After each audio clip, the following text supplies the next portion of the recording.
गोपीजना वल्लभा गिरिवरधारी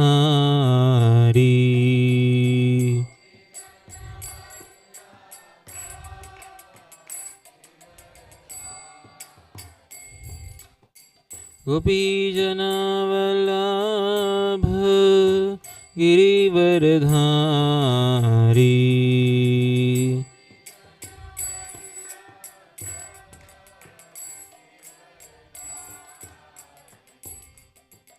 यशोदानन्दना ब्रज जनरञ्जना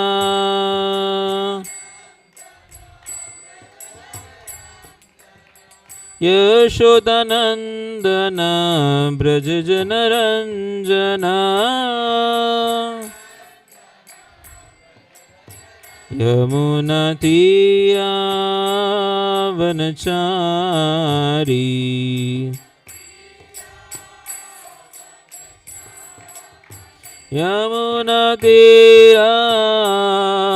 यमुनातीरावनचारी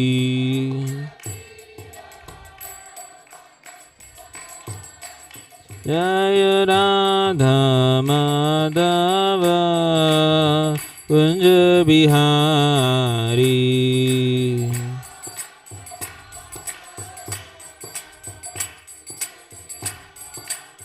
जय राधा माधव कुंज बिहारी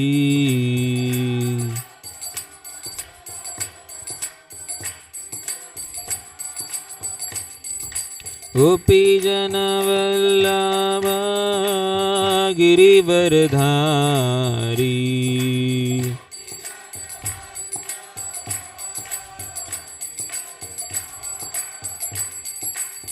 यशोदानन्दन ब्रज जनरञ्जना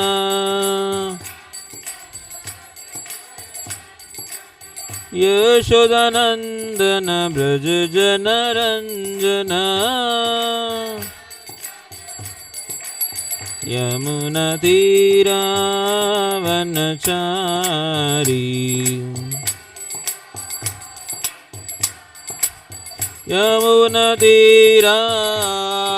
यमुनातीरावनचारी जय राधा माधव कुंज बिहारी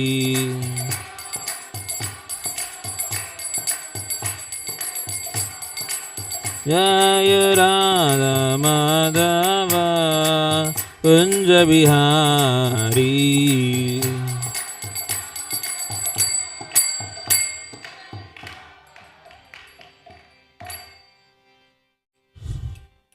जय श्री राधा कालचंद जी भगवान की जय। जय श्री नाम संकीर्तन की जय।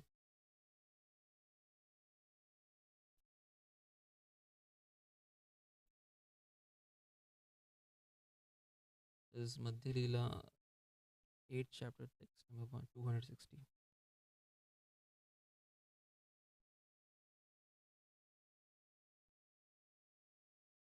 So we are reading from Sri Chaitanya Caritamrta. This is Madhya Leela chapter number 8, text number 260.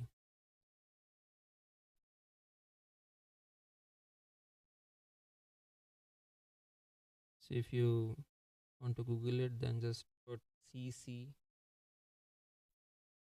Madhya 8.260.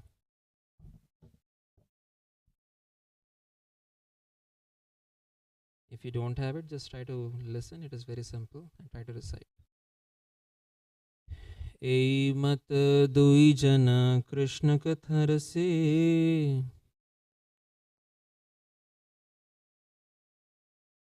नृत्य गीता रोदन हैला रात्रि शिशे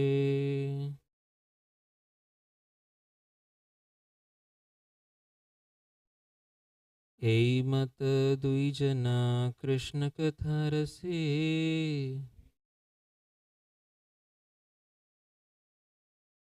नृत्य गीता रोदन हैला रात्रि शिशे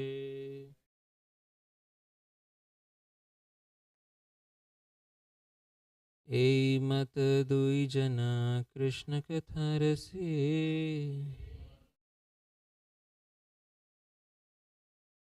नृत्य गीता रोदन हैला रात्रि शिशे.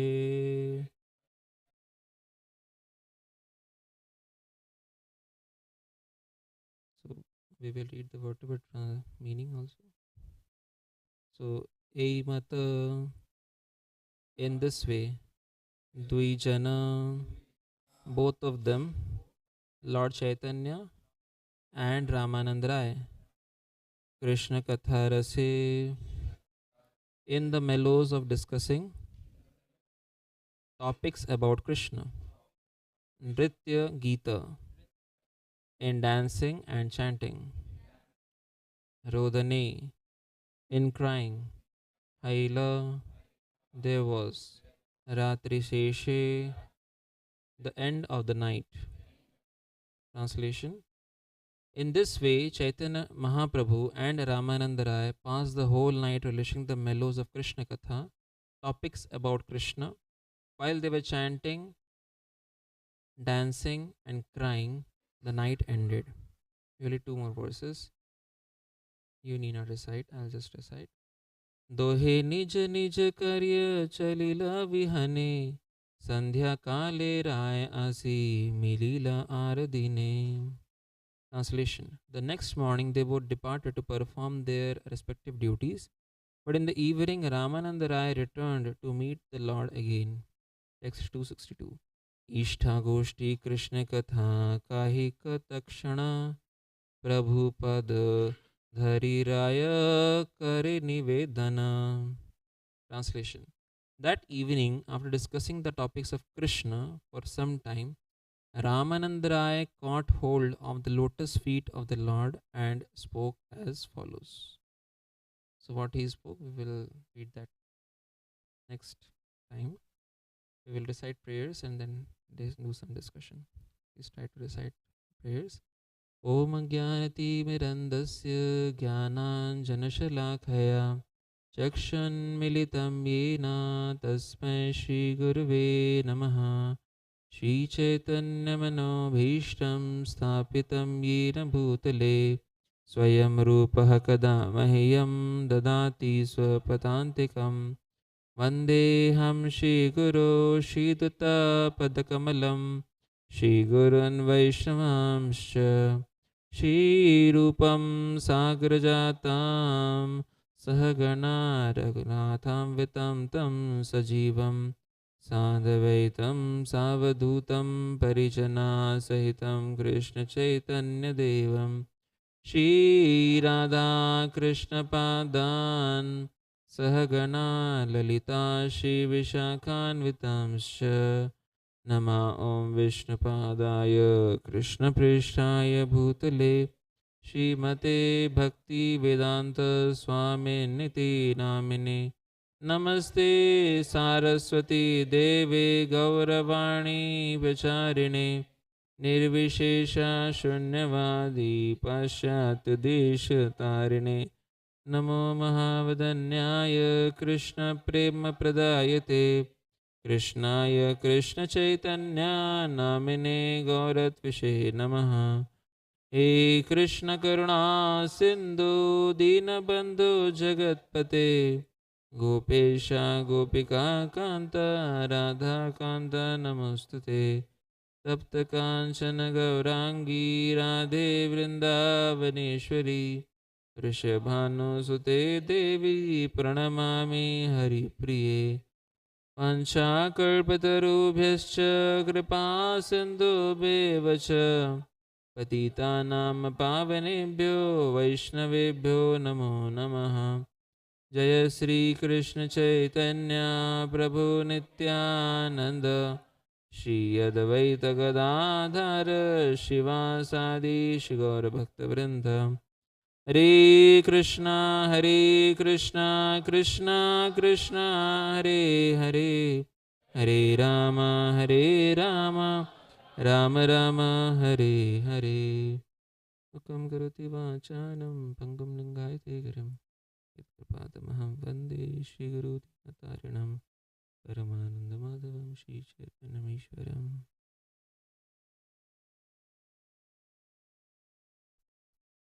Welcoming all of you for this morning discussion on Shri Chaitanya Charitamrta.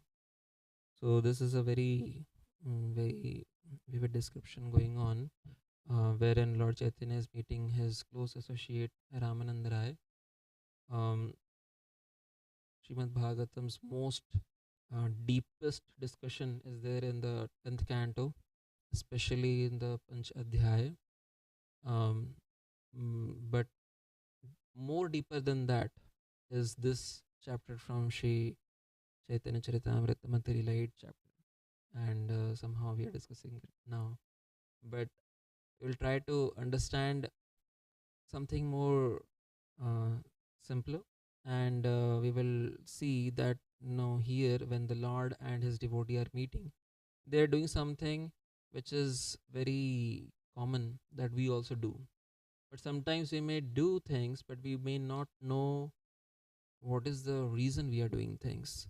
So we will discuss that a bit today, that why whatever we do as rituals, why we do what we do, whatever we are doing, what is the purpose of doing that. Is there any logic behind that? Is there any reason behind that, or we just keep doing things as they are? So generally, if you visit any temple, maybe it's ISKCON temple, and or any temple as such, there are certain things that is done. One of the things that we do is we leave our slippers, we leave our shoes somewhere, and as soon as we come in the temple, we offer obeisances. Offering obeisance also are of various types. We offer first, as we come, we offer some obeisances, then we find Srila Prabhupada, then we offer obeisances to him.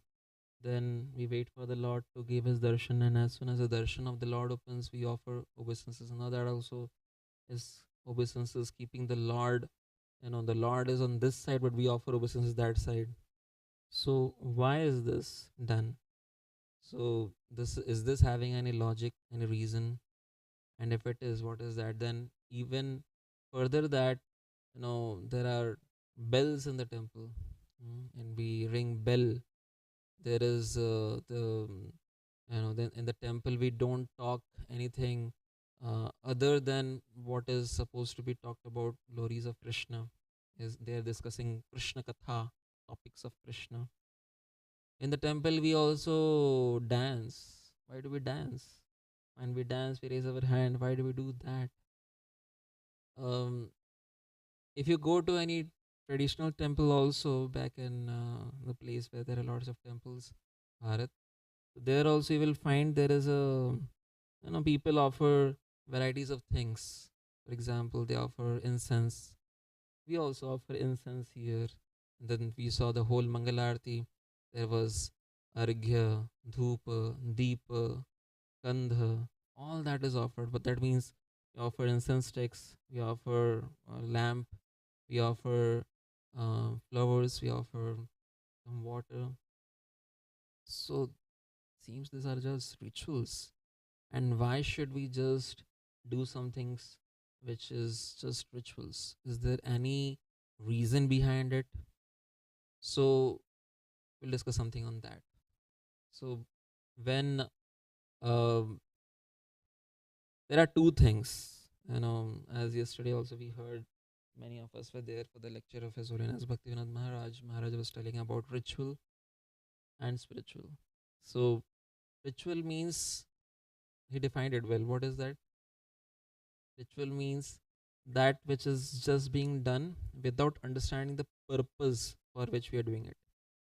So some people say they go to the temple, they will break a coconut, they will offer some um, agarbattis, some incense, some dhoop diya, and then they will say, we are done with our worship, and they will keep asking the Lord a lot of things.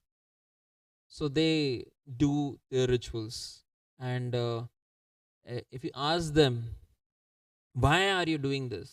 If you ask your grandmother, grandfather, or very elder people back at home, they will say, keep quiet, just do it. They will not answer, they'll not be, may not be able to answer things logically. So then the ritual is being done without understanding the spirit. On the other side, there is some people, they say, we don't have to go to the temple, we don't have to go and worship the Lord. We are good with it. We are okay just with meditating on the Lord, and He is there right within a person. Every breathe, as we breathe in and breathe out, we are able to breathe in Lord. We are able to feel the presence of the Lord, and that's the reason we don't have to do anything else. So we have got the spirit, but will not do the rituals. So that is another extreme. One extreme is just doing the rituals and not knowing the spirit behind it, and another extreme is just having a mood of doing the right things but not doing anything in actuality. So Srila Prabhupada, he writes in the Bhagavad Gita one very beautiful statement. He says that religion without philosophy is sentimentalism or fanaticism. So that means if one just does the rituals without knowing the spirit behind it, the philosophy, then that is simply sentimentalism. Hare Krishna.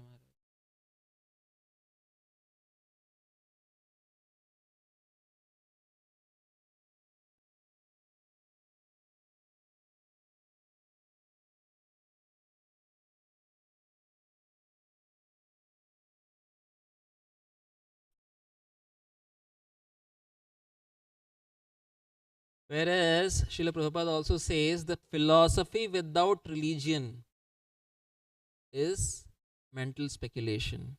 Like someone just knows the philosophy, reads lots of books, understand lots of theory, but does not practice it in his life. That is simple mental speculation.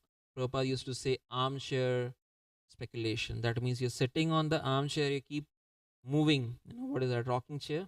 You keep moving, but you're going nowhere. Right?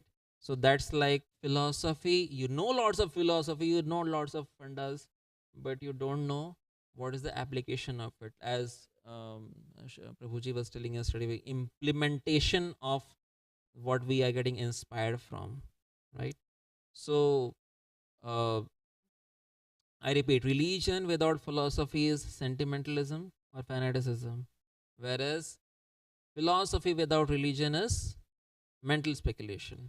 So there are lots of um, things that, as we said in the beginning, there are lots of rituals that we do. Like we are now offering some um, things, some arghya to the Lord, and that some process is done.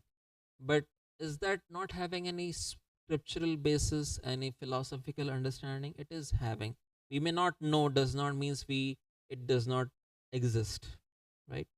So now, before we go into all that, we'll try to understand these two things a bit with an example, which I talked to some devotee the other day. So, um, like for example, if we have just the rituals without any philosophy, so there was a kind of a marriage going on, and no one knew what to do. And there was one old lady, she was the one who was knowing everything about the intricacies of those marriage. So she was just sitting on a big armchair, and then she was telling, okay, this has to be done, that has to be done. Okay, take this flowers here, take this things, all the sweets you have to make, what kind of rituals you have to do. And everyone was simply following the grandmother. She was knowing the things, the way it has to be done.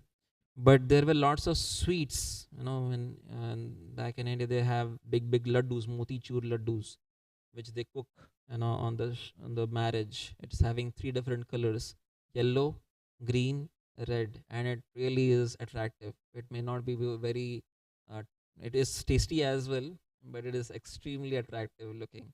So then those laddus were made, and all the sweets, and then because there were sweets, so there during the whole day there was a cat that was coming out there and was trying to eat the sweets. So as the cat was eating those sweets, so she told, hey, remove the cat because it's getting contaminated. But then the cat was coming back again, and as the cat was coming back, then she told, okay, do one thing, take a basket and put it upside down over the cat. So then the cat is trapped, but the cat is mewing and it is hungry. So then she told, okay, it's not auspicious to kill someone in such a nice, auspicious wedding. So we should feed that cat something. So daily during the wedding ceremony, it was morning, evening, afternoon, they were feeding something to the cat. And the wedding ceremony ended. They released the cat went away, and the ceremony was over. Now, after a few years, they again organized a marriage, the other ones. But by that time, this grandmother was dead, and now they were figuring out what to do. They just reminded themselves what all has happened, and they kind of made a list of what all did she say that time. So during marriage, what should happen? These many sweets have to be made. These many ingredients have to be brought. These pandits have to be called, and everything else. And they remembered also that there was supposed to be a basket. So then, and what was to be done with the basket? There was a cat. So then they found a cat.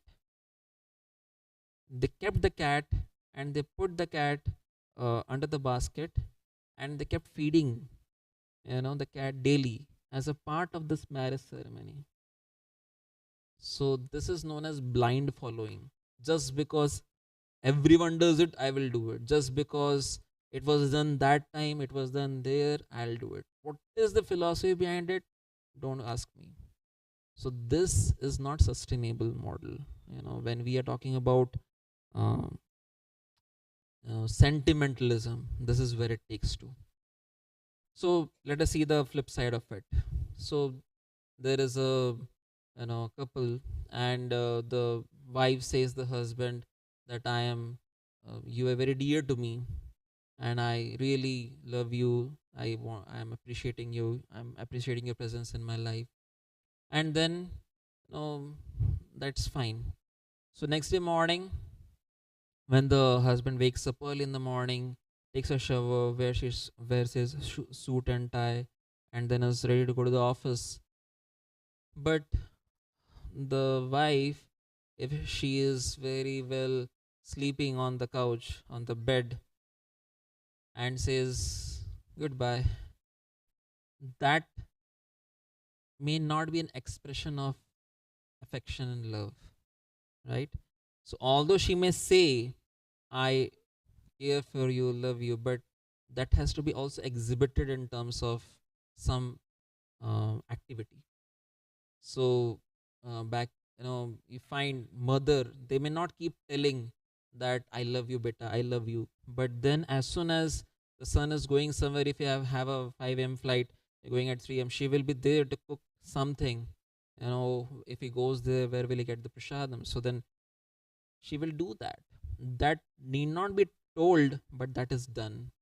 That's known as the ritual. That means the activity also has to be done as a exhibition of one's affection. So is that affection has to be exhibited? May not be, but it has to be expressed, right? So so both things go parallel. So that means simply the spirit is not complete and sufficient. Simply the ritual is not complete and sufficient. Thus, what we have to do is spirit and ritual makes the whole thing spiritual. So that's what we do when we serve the Lord. There are multiple things that we do when we serve the Lord. So any idea why do we when we come to the temple, why do we put off our shoes? Huh?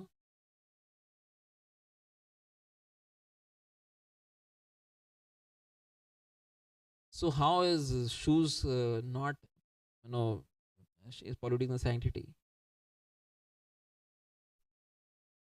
So according to, now go back, now the place where we walk, that is um, having lots of contaminated things. There are lots of animals, lots of living entities. Sometimes they die, and sometimes they have their uh, byproducts, which is there everywhere. When we walk anywhere outside, so that may get stuck. That's the reason, before coming to temple, whatever is protecting our feet, the lowest part of the body, that is which we call as shoes, that is to be kept aside. That keeps the sanctity of the temple and the cleanliness of the temple intact. Then, as soon as we enter the temple, there is something which we ring the bell. Traditionally, there are bells in the temples. Why is that? Wake up the Lord. Lord, you are sleeping. Come on, wake me. Why do we have the bell? Who should become conscious, me or the Lord? So, for that, why is the bell needed? Okay. Exactly. When we go to someone's house, ring the bell. What happens then? They open their door. The door is already open. You're already in this house. But what happens is, whatever that person is doing, he focuses his attention onto the person who is ringing the bell.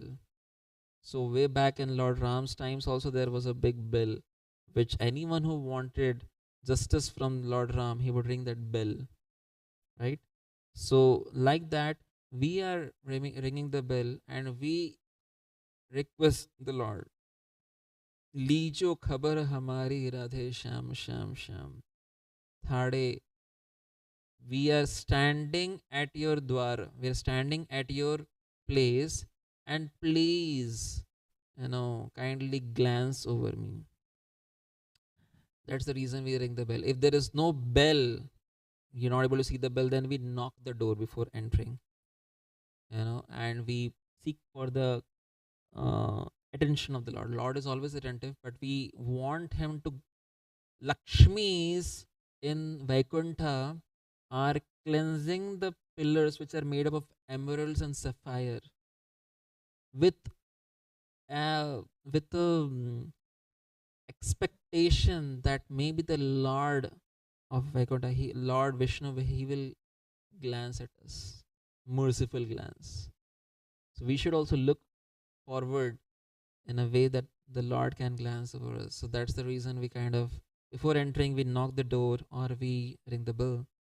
And generally, if you see traditionally in the temples, the bell is not at this height, it is at a higher height. Why is that?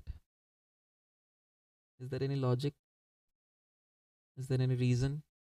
Or is just incidental? What do you say?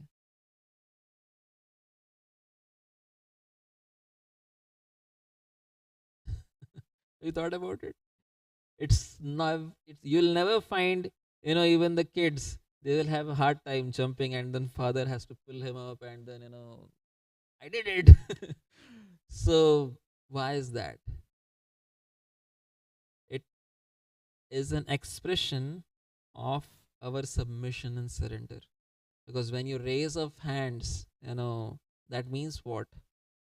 We are actually exhibiting to the Lord that I am having nothing with myself. I am coming empty handed.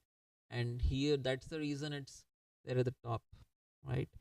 So we ring the bell, and the bell is generally made up of, all the bells that we ring, it is made up of brass. So it's having a potency, it creates an ethereal sound that actually makes the whole thing very auspicious. Additionally, as soon as we come, we offer Panchang Pranam, we offer obeisances to all the Vaishnavas, and we recite a prayer.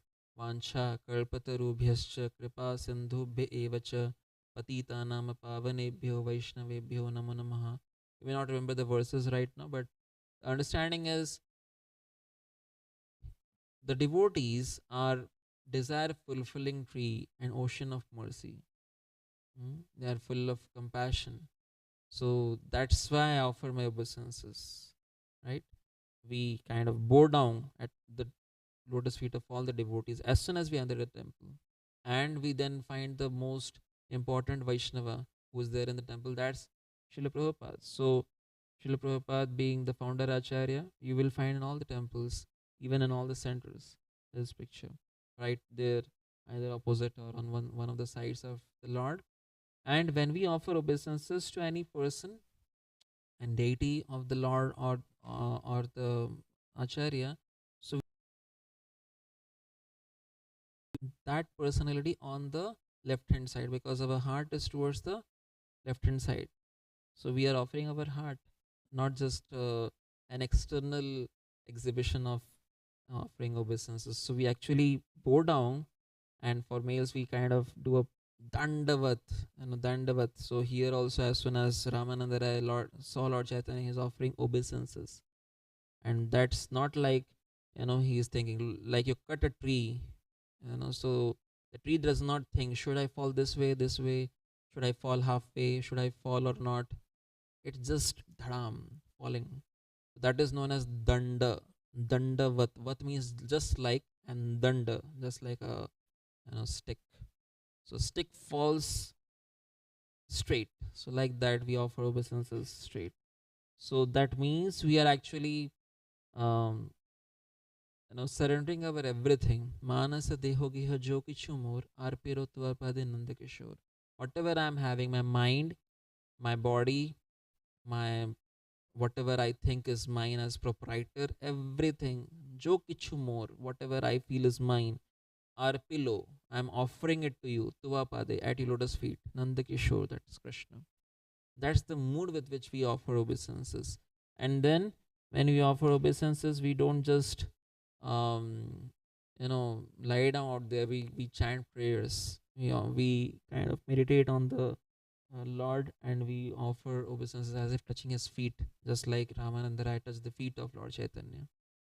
And then there are multiple things that's happening. If you see within the altar, you'll find there is Pujari who's offering, flower right now. So there is, before that in the Mangalarti, you saw there are multiple things that is being offered. So there are so many things that is being offered. So what is the meaning of each of that? So when the incense is offered, what is the meaning of that? What is the implication of that? Any idea? Any thoughts?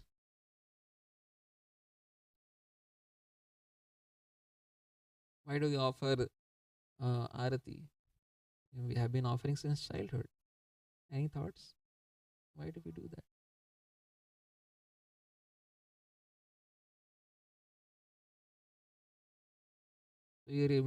So yes, exactly. So you're not killing the emotions, you are burning off the ego. Which ego is that?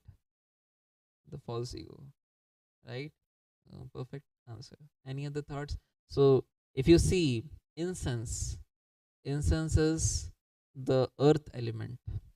So there are 5 elements: earth, water, fire, air, ether.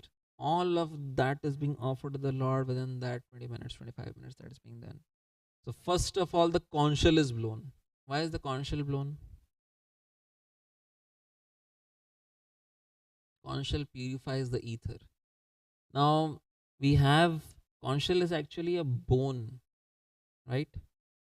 Cow dung is actually dung, but both of that is extremely pure. They're right there in the altar.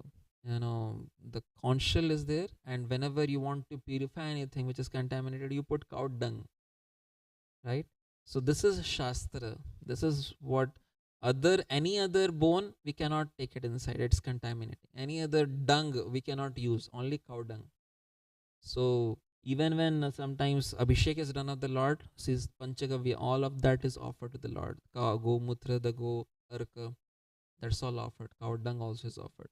So when we blow the conch shell, traditionally in every village, there used to be a small temple back in India. So each village was surrounded. At the center of that was a temple.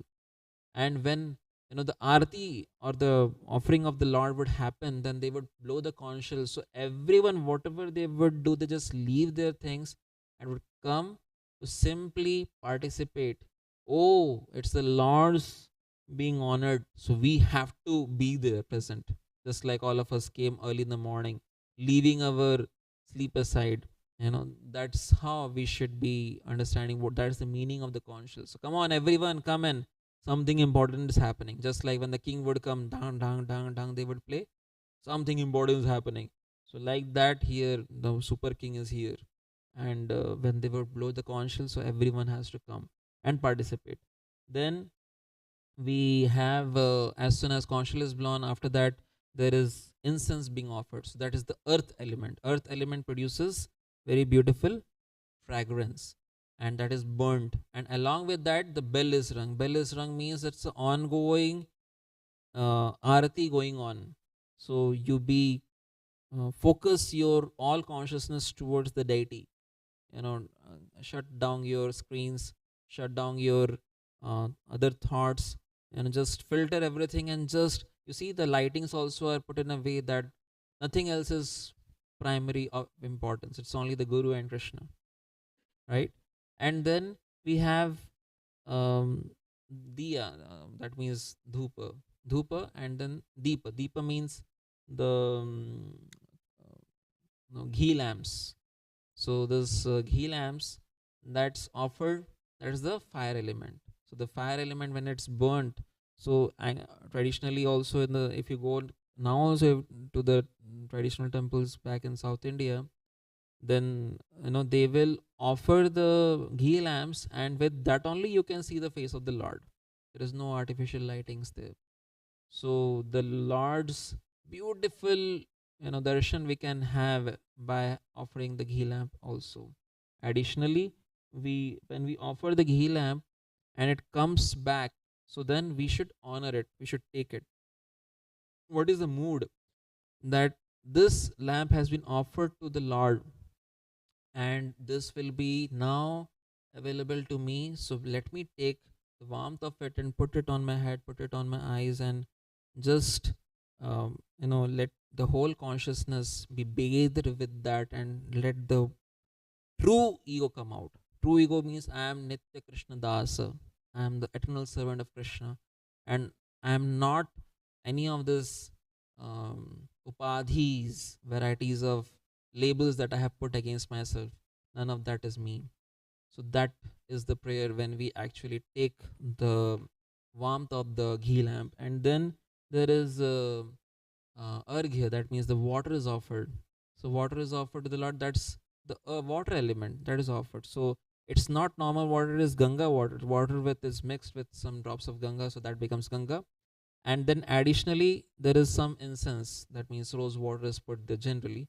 So then when that is offered, it's offered in a particular way. All of these things are offered in a circular way. So circular way it is offered, and it's offered like in a particular time, times to the Lord. That means um, 7 times to the whole body, 3 times to the 4 times to the lotus face, 3 times to the lotus feet, 2 times to the waist. Like that it goes very wonderfully. So that's why it looks also so wonderful, and it is so nice to do that service as well. So when that is done, that's also that means you're offering the water element. And just after you offer water to someone, someone in your house comes as a guest, and you give him some water to wash his hands or his mouth or whatever. After that, what does he want? A kind of a towel. So then that's the cloth. The next thing that is offered is the cloth. So with that cloth, we offer the next services by the cloth. And after that, we offer gandha, pushpa. So that means it is having very nice fragrance. So Prabhupada used to say we should offer only those flowers that is fragrant, and then that is offered to the Lord.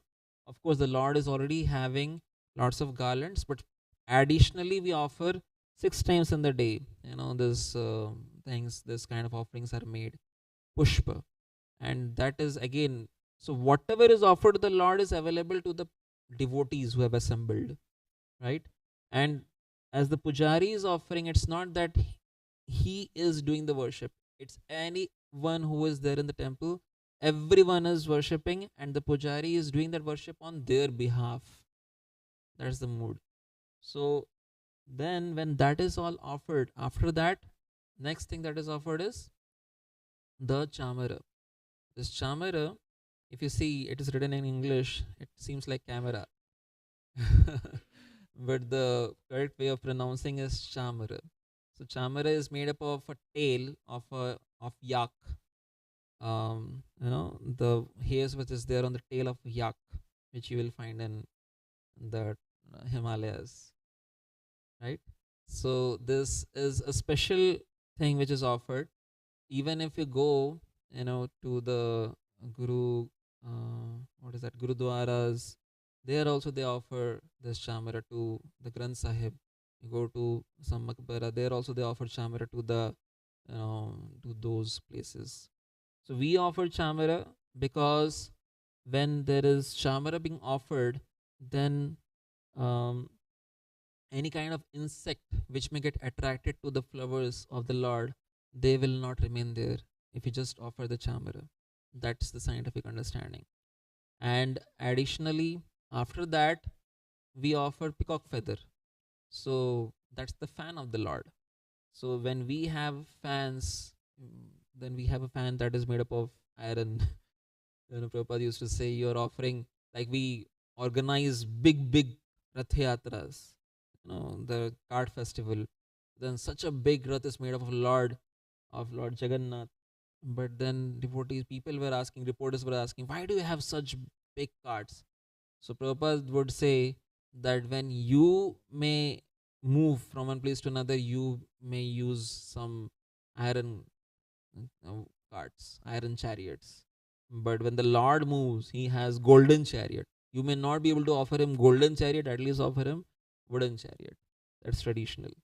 So Akshaya Tritiya is the day from where the beginning of the chariot is made in Jagannath Puri, and Prabhupada brought that festival to all over the world, right? So that's the opulence of the Lord. He is the master. He is the proprietor of everything. So why not give him the best? So um, so we have the feather. So that feather is, we don't offer a normal iron feather to the Lord. Iron fan to the Lord. We offer, when the Lord wants to have some air, we offer him peacock feather. And it is very personal. Sometimes when it is very cold, so then we don't offer peacock feather, because Lord is already feeling, we deal with that deity just like he is, um, a person, and a person may feel some emotions, some, weather changes, all of that we deal with him in a very personal manner. So the Lord is not light, the Lord is not just sound, the Lord is not an impersonal feature. The Lord is right there, person. You want to see how he looks like? This is how he looks like.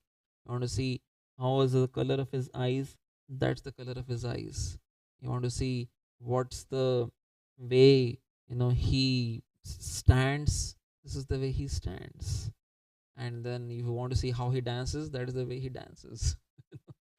So this is Lord whom we worship. Now, the why is it that we generally do not um, have faith on all this? So sometimes people don't put faith just because they don't know it. No one explained to them, right? Another reason people don't put faith because they have fear of unknown. Some people practice some sets of religions, and they feel, if I don't do it, then there will be problems in my family. The shaitan will come and he will destroy everything, whatever. So the fear of unknown makes people do some rituals, but they don't want to know the spirit behind it. And they also have social pressure. If I don't do it, what will people think about me? Everyone is doing it. So, or they may do some mundane piety. Let me go and do it just because it is supposed to be done. and my family rituals must go on, otherwise the traditions will go away. That's a bigger anxiety than actually doing that, activity. Just because it should be continuing, they continue doing it. So that is all mundane, or family traditions, a habit from childhood. So sometimes people end up doing lots of rituals without understanding its mahatva, without understanding its importance or significance, because it's because of some of these reasons. So similarly, one may wonder, like Prabhupada was, when he came to the West, and after that the Krishna consciousness movement took a wonderful shape. So Prabhupada, he started, you know, making temples in the Western world. Prabhupada started purchasing already built properties and transforming that to temples. Many times it was big, big churches, or big, big mansions, and Prabhupada would just transform that to a temple. This place was also transformed to a temple. I heard it took 2 years for the whole thing to make. Previously, there was a hall at there, and that's where the temple was, and eventually that was shifted. So this all wooden work was done, and then the whole thing shifted. So similarly, and in various places in the Western world, Prabhupada just took various places and transformed that to temple. Back in India, Prabhupada constructed temple. We have got Vrindavan, and then Juhu, and we have Mayapur also somewhere.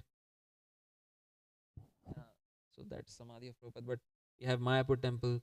So all of that, 5 temples Prabhupada personally, ended up, I mean, before he left, making. So one was Calcutta, Mayapur, Hyderabad, Juhu, and Vrindavan. Additionally, Delhi was, Prabhupada was working on that, but ultimately it took lots of time. So, in the sense that, the temples are made. So then the reporters asked, why do we need a temple? There are already thousands of temples. Why do you need to have your own type of temple? Interesting, right? Already so many temples are there. Why don't you go and do some things there? Why do you are creating temples? Any idea? Prabhupada replied very interestingly. He told, well, if, uh, you know, are you married? He told, yes. Do you have your own sons and daughters? Do you have your own children? He told, yes. Then why do you have your own children? There are so many children who are not having father and mother. Why don't you adopt some? So then that fellow was like taken aback. What kind of answer was that? So Prabhupada was special in answering this kind of questions. So the understanding is that the temples can be there, but then the way, like this Bhagavatam classes, and the way we have Darshanarti, the Guru Puja, we need a setup. That's why Prabhupada created facilities. So the Guru provides two things. The Guru provides guidance, and the Guru provides facility. So Prabhupada gave guidance through his books, through his lectures, through his letters, through his personal association, through his conversations. And Prabhupada created facility for the devotees to practice. By that, he made institution, he made the governing body commission, he made temples, he made systems, he made policies, he made um, the whole morning program, and he made the whole systems by which the services of the lordships can be done. And that's how the legacy can be continuing in a generation after generation. So this is the reason why we do what we do. If we are doing anything without knowing the reason, then we will also become blind followers. We are not looking here for blind followers. We are looking for people who are conscious of everything that they are doing. Everything is meant for Krishna. So each and every activity that we do in Krishna consciousness is meant for serving Krishna personally. There is nothing that is done as a part of unknown thing, or I'm not knowing but still I'm doing. That will not last long. It may last, but it may not transform our heart. And if heart's not transformed, and even if we keep moving our hands and legs, what's the big deal?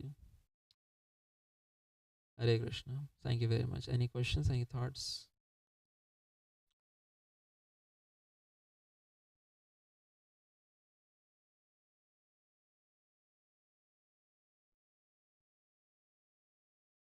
You have the microphone? Should I transfer? Pass it down?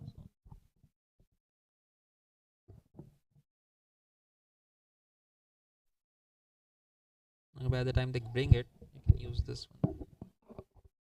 Oh, good, quite fast. Yeah, so if someone is having a very strong faith in Guru and Guru's instructions, do they still need to understand detailed logic behind everything that is given in the instruction by the Guru, or they can simply go by faith in Guru?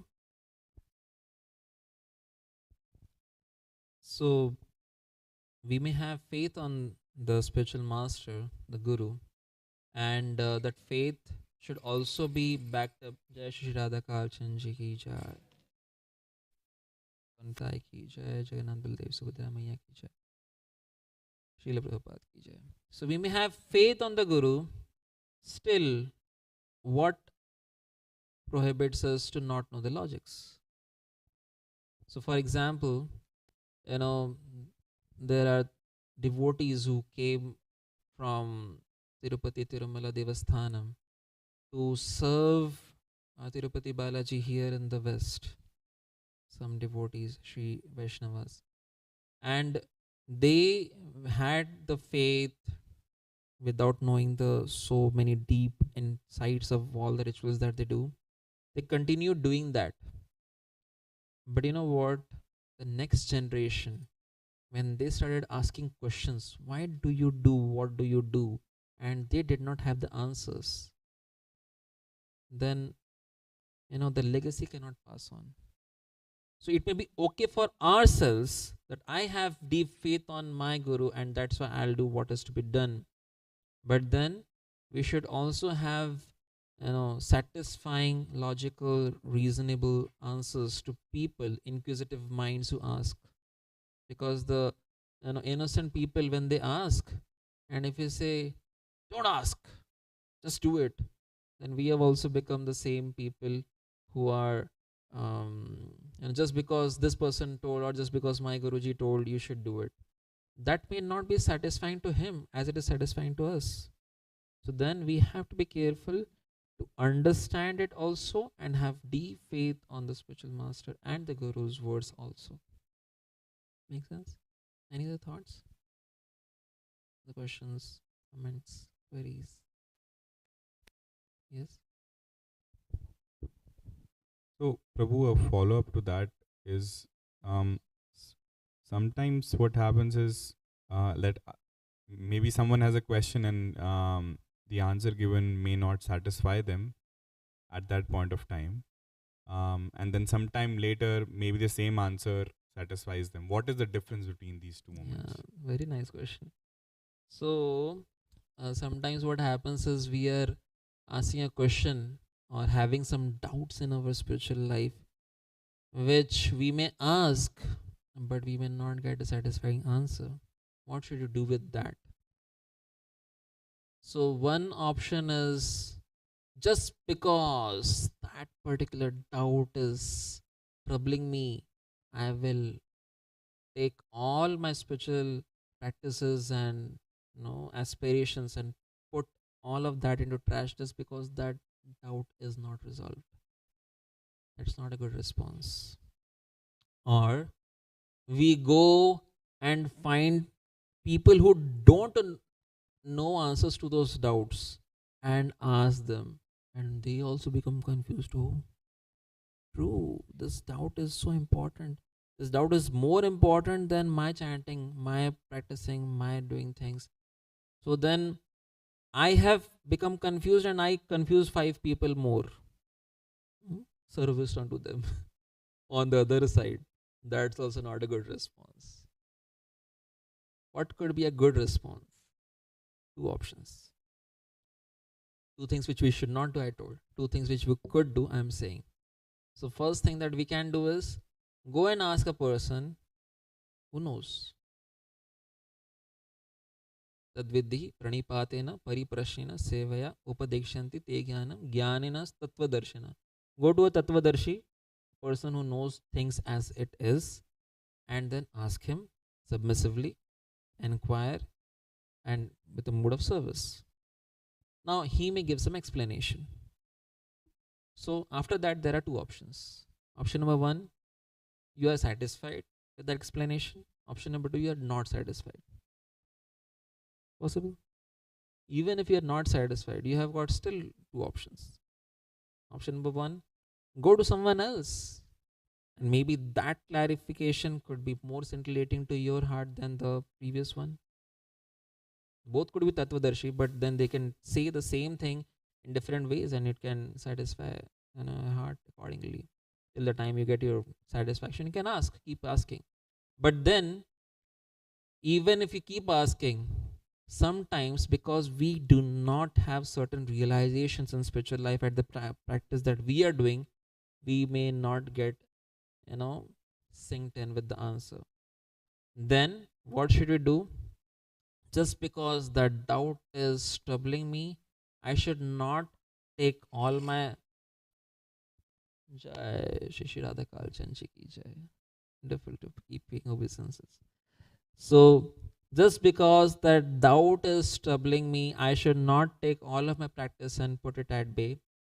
But I should try to keep that particular doubt in cold case. Keep that doubt in a cold case. Keep it on Karpak. And keep continuing practicing your spiritual life. And then one fine day, you will get that eureka. You will get simple instance which you may be doing a regular way.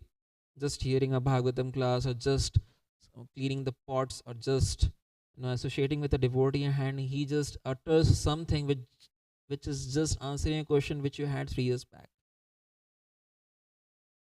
So that is a devotional response. So we should not respond to if just because we have some dealing with the doubt. How should we deal with the doubt? The doubt we can always, what we should not do, just because of that one doubt, we should not keep everything of Krishna consciousness. So many things, as I told yesterday, transformation is a testimony. This process works. We have been transformed. That is a testimony that this process is wonderful. First thing. So just because of this one doubt, we should not put everything at bay. Second thing, we should not go and do a spillover of those doubts to people who are innocent, who may not have the proper way of answering those questions. So we should not just create more doubts on the people just because we have got the doubt. What we should do, we should ask people who know and keep asking till the time we get a answer. If we are getting repetitive answers, then we have to understand, and if we are not satisfied, then we have to understand that we have to work on ourselves. So let me chant a bit more, let me hear a bit more, let me read a bit more and spend some time purifying my own consciousness, then I will get the adhikara, the capacity to handle the answer to those questions. And then till that time, keep your question on Karpak. Don't get bothered by that question. That's how we deal with doubts. Yes, Prabhu, you should answer. Please, Prabhuji will contribute to the answer. Please give the mic. Thank you, Pankaj Prabhu. Once there was a question brought up to Srila Prabhupada, and he said, look, maybe none of us can answer this question. He said, but what you should do is chant Hare Krishna, go back to Gada, then you can ask Krishna. Transcendental answer. Because when one achieves spiritual consciousness, then that is Sat Chit Ananda. So while you get the Sat, that means you're actually understanding the truth. Chit means eternity. Ananda, bliss. So then you get to know everything that you're supposed to know. So if you can wait until then, as Prabhuji gave the guidance, quoting Srila Prabhupada, then all glories. Any other thoughts? Should we end? Thank you so much. Srila Prabhupada ki jai. Shri Caitanya Charitamrta ki jai. Hare Krishna. Gopa Prabhu ki jai.